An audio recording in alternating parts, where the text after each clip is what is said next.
Hello, it's RaniYogaDevi coming to you from my home in Leamington. And today I'm coming to you a little bit earlier than I had planned because a friend of mine on my social media asked me to discuss a very specific verse of the Bible. And it's one that everybody's heard many, many times because it's part of the Sermon on the Mount that Jesus was giving his disciples. And I want to make sure everybody knows that I am no Bible scholar by any stretch of anybody's very vivid and wild imagination. I am simply a Christian who goes to church and sings in the choir and, read the scriptures when I'm asked at church, that sort of thing. I'm just an everyday normal person trying to make sense of the world around us. And so the piece of scripture that this gentleman wanted me to discuss is Matthew chapter 7, verse 7. And that, again, it's part of a chapter that's talking about judging others. And Jesus is teaching his disciples, hey, this is why you don't want to do this. You don't want to do this. You don't want to do this. You don't want to do this. You don't want to do this. And this is why. And so this is one of the things he's telling people not to do. And so here's my little Gideon. Does everybody have one of these? These used to be given out in school when you were a kid. And this one, I don't think was given to me in school. I got this later on in life.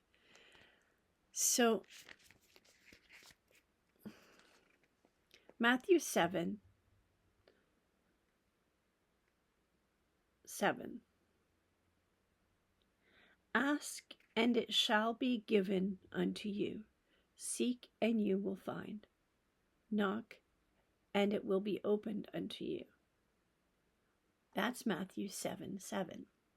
And I think it's important to discuss the very next line as well, because I feel they're very closely connected, which is, for everyone who asks receives, and he who seeks finds, and to him who knocks it will be opened, because it's really kind of like the finishing of that statement that Jesus was making, in my opinion. And again, I am no scholar. I'm not a learned theologian by any stretch of anybody's vivid imagination, as I've mentioned. But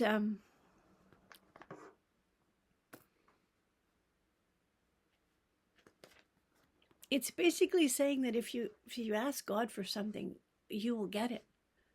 But in order for you to get anything, you need to have trust and have faith. And so that's kind of what that means to me.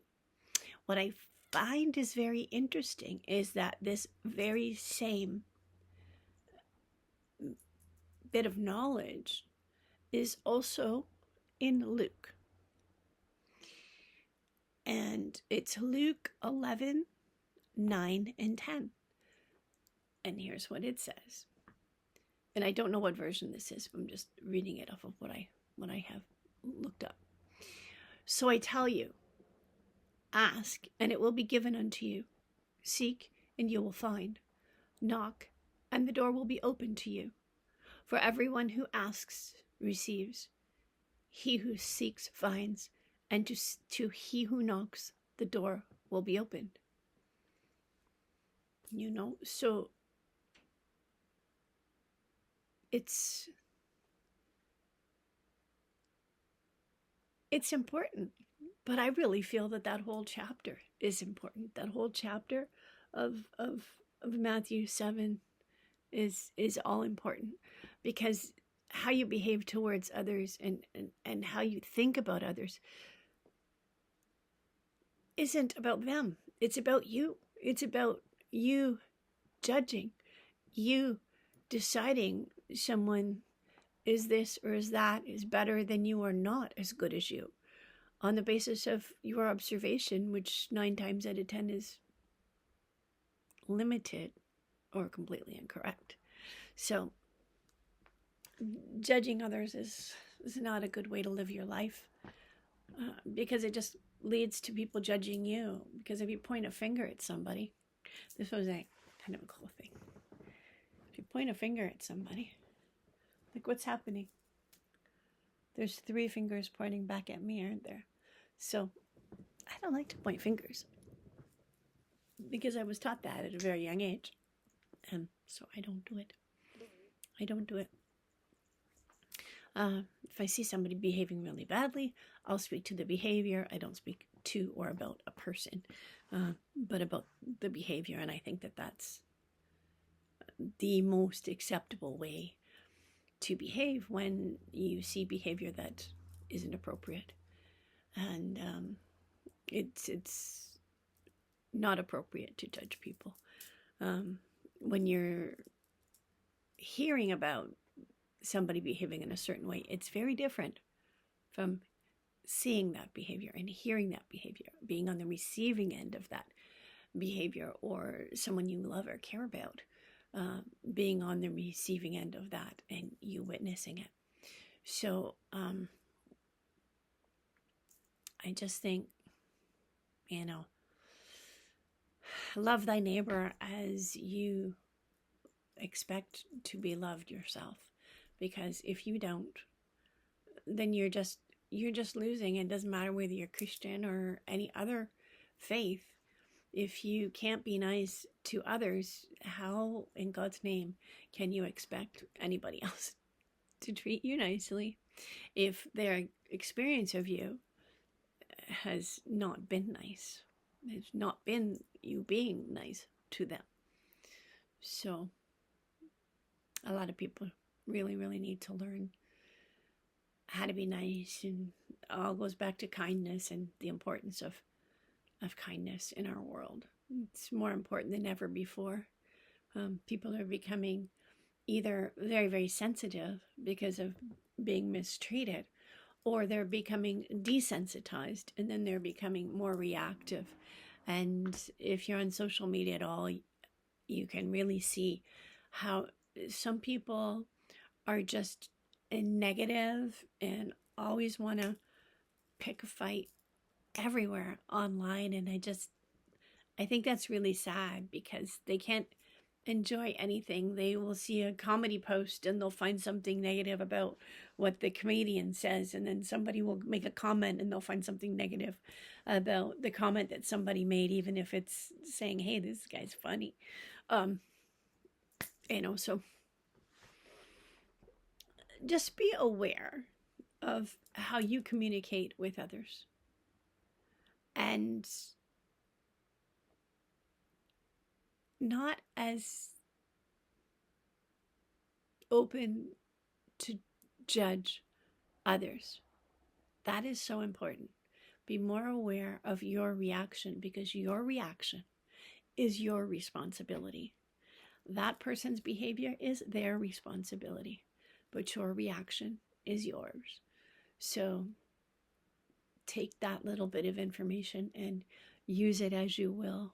I do think that it's important to consider that it's you who reaps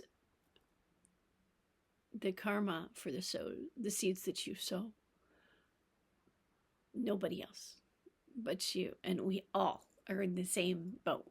We are all going to reap the seeds that we have sown. And let's just sow better seeds than the next guy. And we'll come out okay. But hopefully the next guy is also trying to sow good seeds as well. If we all did that, wouldn't the world be a better place? Yeah, it would. Anyhow, RaniYogaDevi signing off. Have yourselves a wonderful, wonderful weekend. It's Saturday night here in Leamington. It's 5:44. And I don't know what time it's going to be when this finally gets up on the internet, but probably be closer to 6. Talk to you later. Have yourselves a wonderful weekend. And those who celebrate Christmas, I hope you're having a good time starting to get ready, putting up your Christmas trees, buying gifts for people that are in your life, that are close to you, and please consider the people who have a little bit less at this time of year as well. Like, there's homeless people, there's people who are on welfare, living on disability, that just don't have as much, and they have had more. And if you've had more, you know what it's like to have more and to be able to be more giving. But you don't always have to give gifts. You can make things for people as well. There's lots of, you can do things for others as well. There's many ways to be a blessing to others. RaniYogaDevi, signing off. Bye for now. Happy Christmas.